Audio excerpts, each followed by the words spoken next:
Gold, trusted gold buyers. మీరు తాకట్టు పెట్టిన బంగారాన్ని విడిపించి ఈ రోజు ఉన్న మార్కెట్ ధరకు కొనబడను.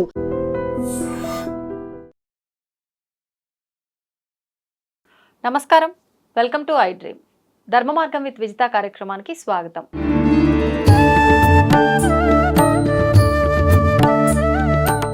నమస్తే మా. నమస్తే.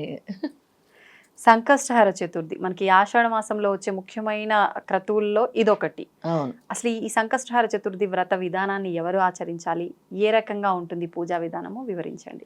ఈసారి వచ్చే సంకష్ట చతుర్థి, సంకటహర చతుర్థి లేదా సంకష్ట చతుర్థి అంటాం. ఈ ఒక్కొక్క చతుర్థికి ఒక్కొక్క నామం ఉంటుంది. ఈసారి వచ్చే చతుర్థి గజానన చతుర్థి అంటాం.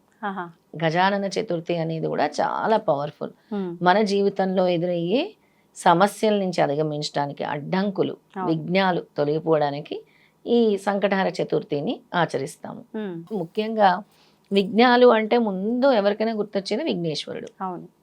పూర్వము మహిజితుడు అనే రాజు ఉండేవాడు. అతను అన్నీ ఉండేవి కానీ పిల్లలు ఉండేవారు కాదు, పుత్రులు లేరు. ఎంతున్నా పిల్లలు లేకపోతే శూన్యంగానే ఉంటుంది జీవితం. అప్పుడు ఆ రాజుకి ఈ సంకటహర చతుర్థి, ఈ గజానన చతుర్థి వ్రతాన్ని ఆచరించమని ఒక ముని ఉపదేశించారు. అప్పుడు ఆ మహిజిత్ అనే రాజు ఈ గజానన చతుర్థిని ఆచరించడం వల్ల సుపుత్రుడు జన్మిస్తాడు, పుత్రుడు జన్మిస్తాడు అనమాట. ఆయన విఘ్నాలు, ఆటంకాలు, గత జన్మ పాపకర్మలు కూడా తొలగి పుత్రుడు జన్మిస్తాడు. అంటే సంతానం లేని వారు కూడా ఈ వ్రతాన్ని ఆచరిస్తే ఫలితం ఉంటుంది. ముఖ్యంగా సంతానం కావాలనుకునే వాళ్ళు ఈ గజానన చతుర్థి, ఆషాఢ మాసంలో వచ్చే గజానన చతుర్థిని ఆచరించడం వల్ల పిల్లలు లేని వాళ్ళకు కూడా ఏ విధంగా ఏ దోషం ఉన్నా కూడా ఆ విఘ్నము, ఆ సంకటం అనేది తొలగిపోతుంది. ముఖ్యంగా పిల్లలు లేని వాళ్ళు ఆచరించవలసిన రోజు ఇది అని చెప్తానన్నమాట. చాలా మంది పిల్లలు లేక బాధపడుతున్నారు. మనం చూసుకుంటే ఎక్కడైనా గరుడ ముద్ద అని పంచిపెడితే ఎంతమంది పిల్లలు లేని వాళ్ళు అక్కడికి వస్తున్నారో తెలుస్తుంది. అధిక సంఖ్యలో అబ్బా ఇంతమందికి పిల్లలు లేరా అని అనిపిస్తుంది. అందరూ కూడా పాపం మాకు పెళ్ళయి 5 ఏళ్ళు అయింది, 8 ఏళ్ళు అయింది, 10 ఏళ్ళు అయింది, 12 ఏళ్ళు అయింది, పిల్లలు లేరని చెప్తారు.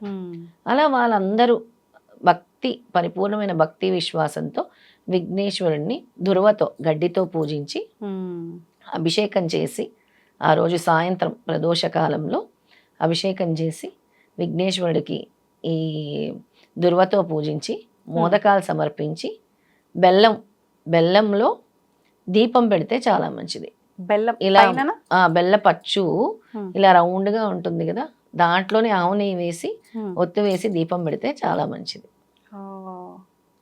చాలా ఉన్న విఘ్నాలు తొలగిపోతాయి. ఎందుకు అంటే మోదక ప్రియుడు చాలా విఘ్నేశ్వరుడు. బెల్లం ముక్క పెడితే ఇంకా ఇష్టం ఆయనకి.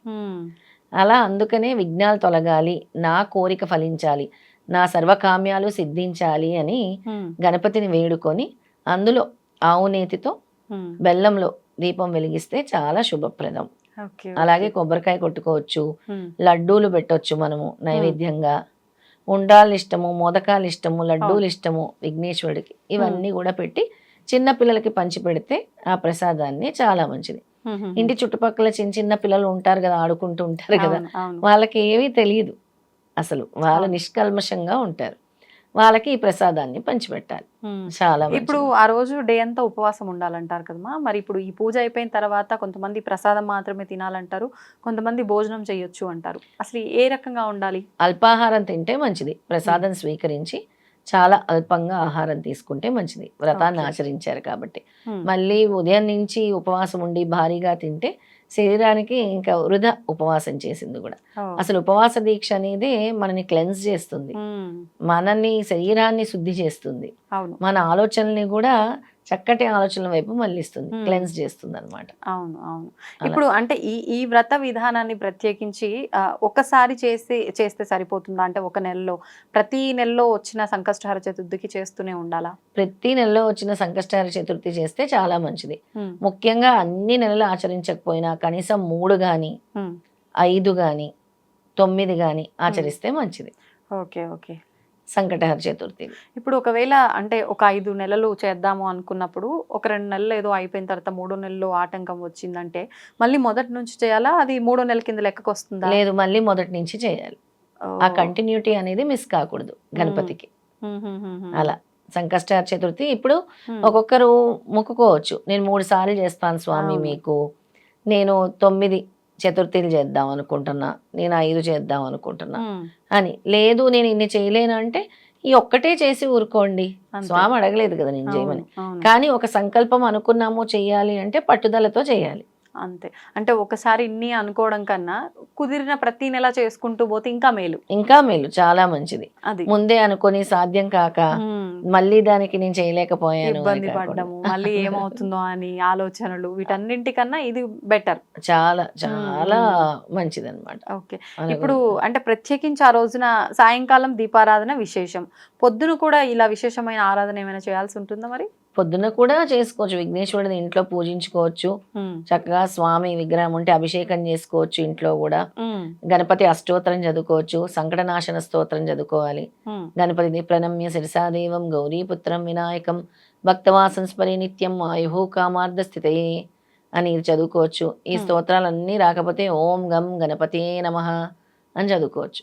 ఓం గం గణపతియే నమః అంటూ చదువుకోవచ్చు అనమాట. మరి ఇప్పుడు ఈ అభిషేకం ఎటువంటి ద్రవ్యాలతో చేయాల్సి ఉంటుంది?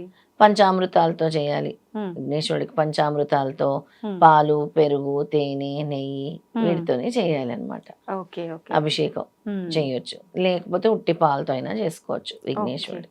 ఇప్పుడు ఇలాంటి విశేషమైన రోజులు ఏమైనా ఉన్న రోజు మనం ఇంట్లో ఎన్ని ఆచరించినా ఆలయానికి వెళ్ళొస్తేనే కొంతమందికి ఆ పూజ చేసిన ఫీలింగ్ అనేది ఉంటుంది. ఆలయానికి వెళ్ళినా వెళ్ళకపోయినా పర్లేదంటారా ఇంట్లో చేసుకోవాల్సిన విధానం కరెక్ట్ గా ఆచరిస్తే? ఆలయాల్లో అయితే చక్కగా శాస్త్రోక్తంగా అన్ని మనకి మంత్రోచ్చారణతో చక్కగా జరుగుతుంది అభిషేకం అక్కడ. ఇంట్లో అంటే మీకేమీ రాకుండా ఓం గం గణపతియే నమః అంటే ఇక్కడ భగవంతుడు ఎప్పుడు ఆర్తే అడుగుతాడు. నువ్వెంత ఆర్తితో చేస్తే అలాంటి ఫలితాన్ని, నీకు మంత్రమే వస్తేనే చెయ్యి అని ఏం చెప్పలేదు. ఆర్తితో కూడా భగవంతుడిని పూజించవచ్చు.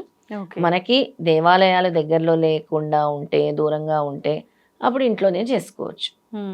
లేదు మీకు అందుబాటులో దేవాలయం ఉందంటే కంపల్సరీ దేవాలయంకి వెళ్తేనే మంచిది. ప్రదోష కాలంలో సాయంత్రం పూట ఆఫీసులకి వాటికి వెళ్ళొచ్చు. అంటే ప్రత్యేకించి గణపతి ఆలయానికే వెళ్ళాలా, లేదంటే ఏ ఆలయానికి వెళ్ళినా? గణపతి ఆలయాల్లోనే ఎక్కువ సంకటహర చతుర్థి చేస్తాం. కొన్ని ఆలయాల్లో ప్రత్యేకంగా గణపతికి చేస్తారు. ఒకవేళ వేరే దేవుళ్ళు ఉన్నా, ముఖ్యమైన దేవతా విగ్రహం ఉన్నా, అలా ఆ దేవాలయాల్లో కూడా విఘ్నేశ్వరుడికి చేస్తారు సంకటహర చతుర్థి. ఆ విధంగా నేను చెప్పిన విధంగా దీపాలు పెట్టుకోవాలి, బెల్లంలో ఆవు నెయ్యి వేసి. అలాగే చెప్పాను కదా, కొబ్బరికాయ కూడా మీరు కొట్టుకుంటే మంచిది స్వామికి. మొత్తానికైతే ఈ బెల్లం దీపం వెలిగించడం వల్ల మంచి ఫలితం అయితే ఉంటుంది. చాలా మంచి ఫలితం ఉంటుంది. అన్ని రకాల ఇబ్బందుల నుంచి బయటపడతారు. అవును, చాలా విఘ్నాలు తొలగిపోతాయి. ముఖ్యంగా పిల్లలు కావాలనుకున్న వాళ్ళు పూజించాల్సిన చతుర్థి గజానన చతుర్థి. చాలా చక్కటి విధానాన్ని తెలియజేశారు మా. ధన్యవాదాలు. నమస్తే. తవ్వుతూనే శివలింగం. సరే దాన్ని అట్లా కప్పేసేయండి, చూపించదండి. మూర్తి పూజ కాదు, సాక్షాత్ బ్రజేంద్ర నందన భగవాన్ ఉన్నారు మూర్తిలో.